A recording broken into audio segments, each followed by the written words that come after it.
विलास परगणे आपल्या तालंग गावामधून सर्व शेतकरी बांधवांना माझ्याकडून, मी एका शेतकऱ्याचा मुलगा आहे आणि कुठल्याही नदीकाठच्या शेतकऱ्यांनी किंवा शेवाळा, करमोडी, उचाडा, तालंग, धानोरा, हस्तरा, रुई, बोरगाव या कुठल्याही शेतकऱ्यांनी आपली जमीन पुरामध्ये गेली म्हणून आत्महत्या करू नये ही माझी सर्वांना नम्रतेची विनंती आहे की आपण एक उत्कृष्ट शेतकरी आहो. आपलं हे जरी पीक गेलं तर हिंमत हरायची नाही, कारण आपली हिंमत ही वाघाची आहे आणि कुण्याही शेतकऱ्याने चुकून आत्महत्या करायची नाही. कारण माणसाचा जन्म हा फक्त एकदा आहे आणि याच्यानंतर पुन्हा जन्म नाही. या जन्मामध्येच आपल्याला अनेक संकटाला तोंड द्यायचं आहे.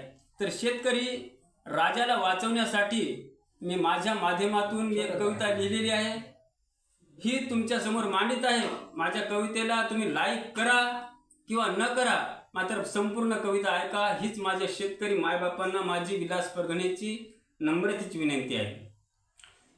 तर या ठिकाणी केंद्रातल्या साहेबांना पूर परिस्थिती ही माहीत नाही. आपण ग्रामीण भागातले आहोत. केंद्रातले साहेब उच्च वर्गामध्ये आहेत, मुंबईसारख्या, पुणेसारख्या किंवा दिल्लीसारख्या ठिकाणी असतील, पण त्यांना ही पूर परिस्थिती फक्त परिस्थिती पाहण्यासाठी येतात, पण शेतकऱ्याचे दुःख आणि शेतकऱ्यांना जे होणारा त्रास हे कधीही त्यांना पाहिलेला नाही. मला कोणावर टीका सुद्धा करायची नाही. ही माझ्या माध्यमातून माझी कविता मी गात आहे. केंद्रातील साहेब माझा, केंद्रातील साहेब पोळी खातो रे तुपाची. केंद्रातील साहेब माझा, केंद्रातील साहेब पोळी खातो की तुपाची. शेतकरी बाप माझा झोपला उपासी. शेतकरी बाप मोहा झोपला उपासी. शेतकरी बाप मोहा झोपला उपासी. अनेकाचे कर्ज घेऊन शेती पिकविली. 4 एकर शेती माझी पुरामध्ये गेली हो. 4 एकर शेती माझी पुरामध्ये गेली. सडून गेलं पीक सार, सडून गेलं पीक सार, रडतो नशिबासी. शेतकरी बाप मोहा झोपला उपासी. शेतकरी बाप मोहा झोपला उपासी. आमची दया सरकाराला सांगा कधी येईल.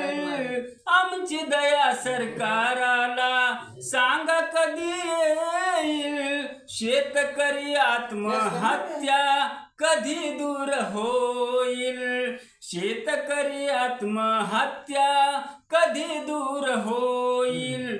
जहर घेतो कुणी, जहर घेतो कुणी, जहर घेतो कुणी, घेतो कुणी फाशी. अरे शेतकरी बाप माझा झोपला उपासी. शेतकरी बाप माझा झोपला उपासी.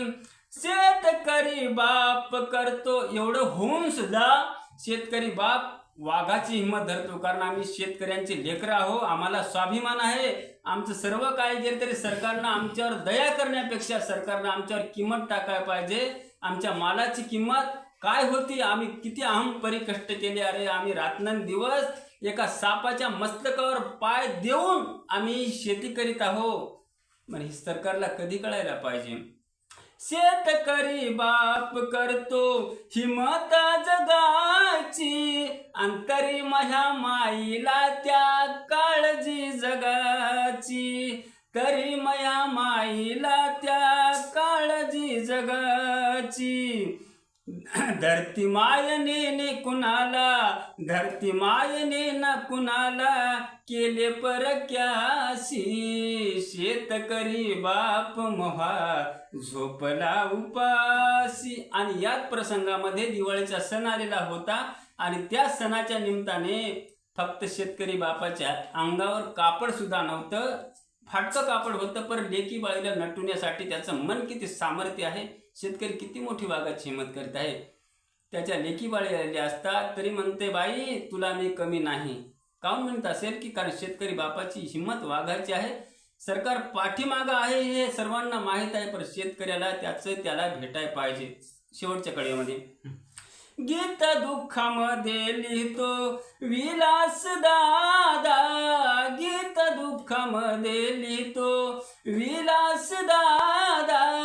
शेतकरी बाप साऱ्या जगाचा पोशिंदा. संपूर्ण भारत देशाला अन्न पुरवणारा फक्त शेतकरी आहे. आणि त्याच्या मागे लोड सेटिंग लावली सरकारनं. रातच्या 12ला शेतात गेलं, लाईन गेली, वापिस आला शेतकरी. पहाटे 3ला चला, त्याला ह्या बिचाऱ्याला झोप नाही. कोणासाठी? या देशाचं संरक्षण करण्यासाठी, अन्न पुरवठा करण्यासाठी. शेतकऱ्याच्या जीवाला झोप नाही. आणि त्या शेतकऱ्याला यांनी लोड सेटिंग लावली. तरी असो, गीत दुःखामध्ये लिहितो विलास दादा. शेतकरी बाप माझ्या जगाचा पोशिंदा. बापामुळे झोप आहे आम्हाला. आमच्या देशावर संरक्षण, जम्मू आणि काश्मीरला आमचे सैनिक आहे, त्यामुळं आम्हाला आनंदाची झोप आहे. कारण ते सीमेवर, बॉर्डरवर आपले शस्त्र घेऊन उभे आहेत. रात्रंदिवस वरच्या पाण्यात, पावसात आहेत.